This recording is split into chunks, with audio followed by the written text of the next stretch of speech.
fino seni. Koyam zana fitatu difama. Koi wae wana rifachisa waiti.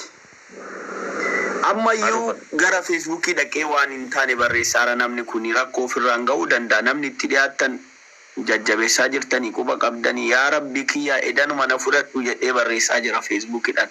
Namni kun rakkoo ofirraan ga'uu danda'a.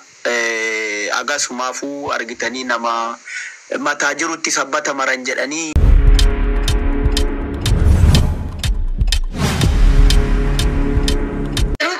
Beirut jirta jechuun gaariidha. Wanti akkamii waa'ee keessan maalirra jirtanii singalchinaa jechuu jirra Mahammad Bayyaan biratti akkam jirta? Ani immoo bara mana keessa dubartii biraatti fuudha jedhee yaadu jira. Maaliif ati hoo? Ani jaartii isaa ta'uu hin danda'u. Maaliif? Ani nama isaaf ta'u miti. Inni si filatee miti sirratti aarsaa guddaa kaffalee. Dhugaadhaan filatee aarsaa narratti kaffalee yeroo dheeraa waliin dabarsinee itaa jennee osoo hin taane hafe. Isaanii siif hin galu jettee ni jirtaa Mahammadiin? Itti meetiin hin jira. Nayii keettee immoo akkanumatti hin taate biraa fuudhetteen? Laa nahii jedhanii ani akka waliin turreetti akka nama tokkotti ani waan si gargaaramuu qabullee anillee namoota wajjin si gargaaree si hoosisnaa jedheen jira. Maal jeera inni? Inni akka jedhu kana hunda na taasitee akkana natti ta'utti waan hedduu jira beektee maaliif jennaan ani isa sobuulleen barbaadu kana caalaa walii hiraarsuurreen hin barbaachisu dhugaa dubbachuudhaaf. Inni kun nama barsiisaadha beektee namni waan barsiisu kun immoo tasgabbii barbaada beektee inni kun barnoota idilee miti kan akkanumatti kitaabarraa miti kan dubbisu aga tasfeeraatti faa qaraasisaa namni diirabbii qaraasisuuf eeggannoodhaan qaraasisuu qaba of eeggannoodhaan waan hunda gochuu qaba. Amma irraa gustee akka jeeqamuun barbaadu beektee ani dhugaa dubbachuudhaaf. Innillee natti himee jira akkati akkas jetteeni bakka gaa hawaasatti himnee fuusifna jechuudha walumaan. Beirut jirta. Miciyyoo sana hin mul'attuu je namoonni baay'een waan kana ni agarra. Garuu haala yerootiif ajandaan namaa kun nama oowwisee namni miciyyoon tun akkana ta'uu dandeessi jennee callifne. Even wanni kun osuma mul'atu haganaa umri Afgaanama kana jidduu seenanii nama wal aalee addaan hin facaasan jennee kana hundaa'u cal jennee dhiibachaa turre. Karaa gabaabaa yoo borurraa taate ani liivii banee gargaarsa namni barbaade namni gurbaa kana cinaa dhaabbanna namummaa je borurraa kaanee bira dhaabbannee intala ashiitaaf gandaa qabnu itti fuudhuudhaaf waa adaguunnee jirra. Alwasala achi naqabi as naqabi osoo hin taane boru aliivii banee baalama Tikhannu osoo taane waan silaa godhamuu qabu guyyaa borurraa kaanee intala gandaa tasheekkootiin eeybifte ta namni hundi eeybise.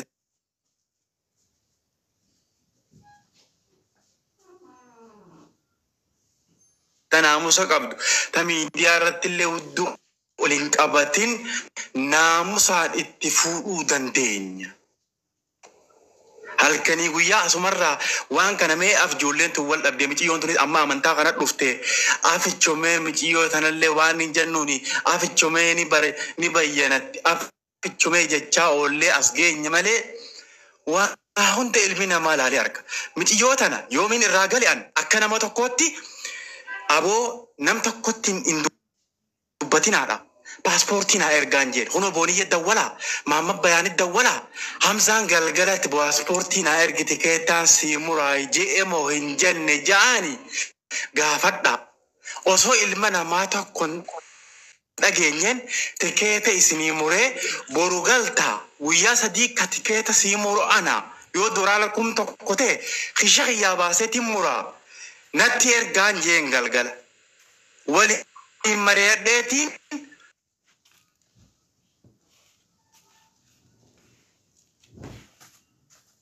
isaan lachuma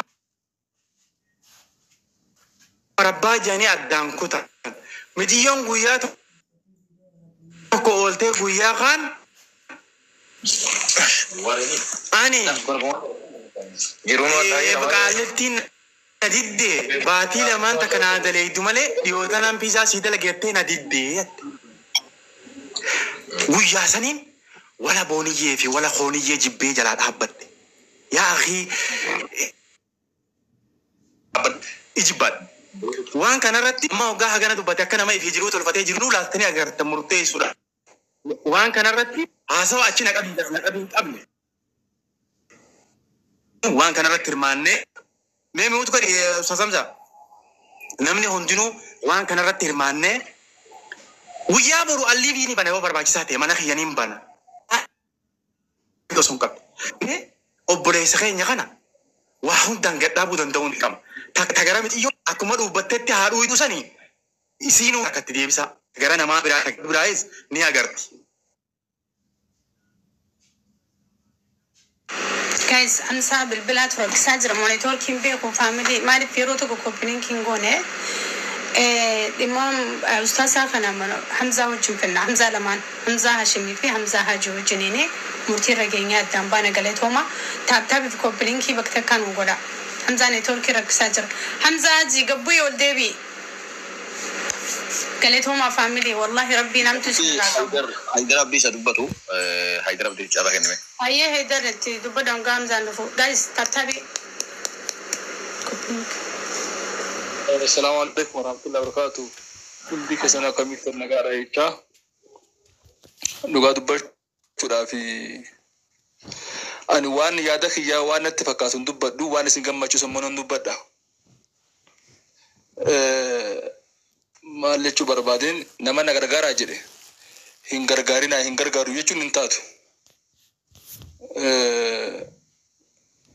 Egaa inni na gargaaraa jedhe egaa hawaasnis ni gargaaraa jedhe. Nama gargaaramuu irraa yeroo cufayyuu yaadaanis waan beeknu waan dandeenyuun jiraan dhaabbadha akka mataa kiyyaatti reekfallee firatti aansan jette Oromoon gaafa mammaaktu dubbii dheeraa dhiisnee akka kiyyatti osoo waan aktivistidha osoo waan artistidha ta'e dhugaadha Nasraan faanis numa jiranii garuu namni darasaallee darasaa biraa bareeddi sheeknillee sheeka biraa bareedaa namuutu yeroo istayitu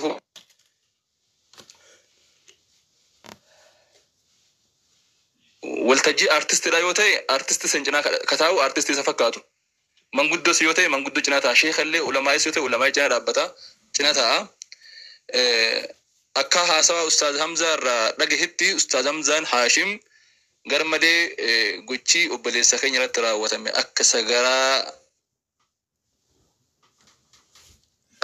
nyaati himaa jira waan ta'eef gara biraatti fi kallattii biraatti qabu osoo hin taane dhimma kana adda durummaadhaan qabatee fudhatee manas banee ofii hirmaatee nus hirmaachisee namni gartee obboleessa kana qarqaaruudhaaf niyyaa qabu fedhii qabu cufti mana Ustaaz Hamzaa Haashimitti osoo gargaaranii yaadan qaba waan achirraa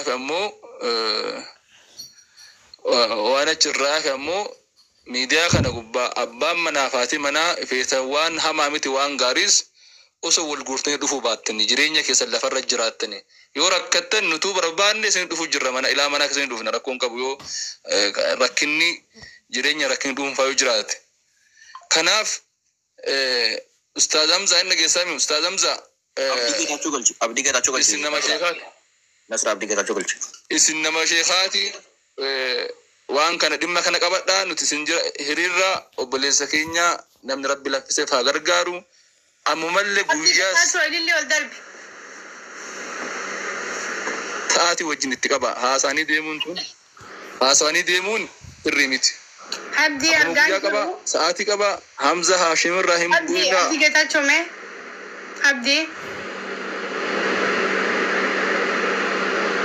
Abdii Geetaachoo Hamzaa argaan jiruan na argitaati Ustaaz guyyaa sa'aatti qabuu qabdanii Hamzaa Hajii wajjinii ani yaadni kiyya kanuma ammoo fuudhaatis isumaa dhiisa nama barbaade haa fuudhu isin deeggar Networking xiyyeeffadha jechuun wal hirmaannu xumurtee Haydar xumurtee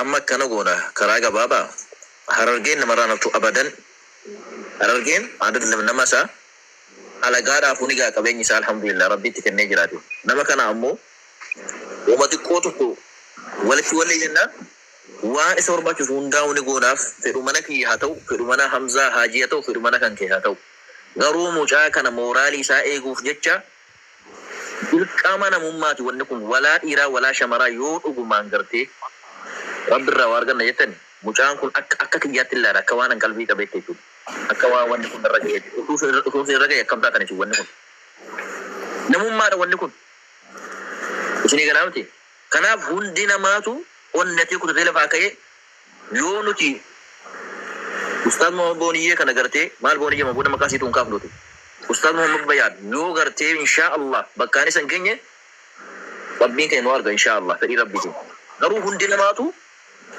miira keessa galee waan isaa gochuu qabu akka godhu ofirra dirqama gochuun dirqama isaati. Fedhu mana kiyyaa ta'u fedhu bakka fedhaa ta'u waan Booniyyee amma booda maqaa isin kaasana irraanfadhaa kanas akka nama du'eetti ilaalaa achuma fadhiisa kanis garuu mucaa kana bira haa dhaabbannu. Mee waan tokko dubbadhu Hamzaa yoo dhiifama naa gootan. Hayyee laala mucaa kana murachuu isaa jechuudha. Akka murateetti hedduutti dhageemuu isaa dura yoo us jettanii illee nu suni beektanii miti Ustaas Muhammad. Yoo gasti sanarraa gabbuu jettanii isin boone beektanii gaas. Arra jecha hangas ta'e bu'eela. Bakka onneen isaa muramtee jirti kana beeka. Muramuu miti akkana qaajee jira. Isinii gale kanaafi Hamzaa fi Hamzaan ballama nuu qabaa. Hamzaan fiiguu adalagu Hamzaa Haajii Hamzaa duuti jalaa goona wanti keenya mana kee borurraa feetu bantee feetu edanurraa ballama nuu kaaya wal mari'adha. Ayyee waan tokko rakkoon ni bashara ammuma ballama ustaaza ammuma ballama ammuma qaba guyyaa isaas viidiyoo boruu dalayta rakkoon qabu nuti duuti goona amma kana goona laala amma ati goonu beeytu amma wanni kun waan namummaati beeytu waan namummaa moo namni an nama godhu tokko faa asli bira ga'uu qaba nasri biraalillee ngeenya mubaarak biraalillee ngeenya mucaa kana gadda isaa kana gammachuu fedhii sun dirqama namummaati kalas waan biraatiif miti dirqama namummaa waan ta'eef mucaan miidhameera qalbii cabee jira kana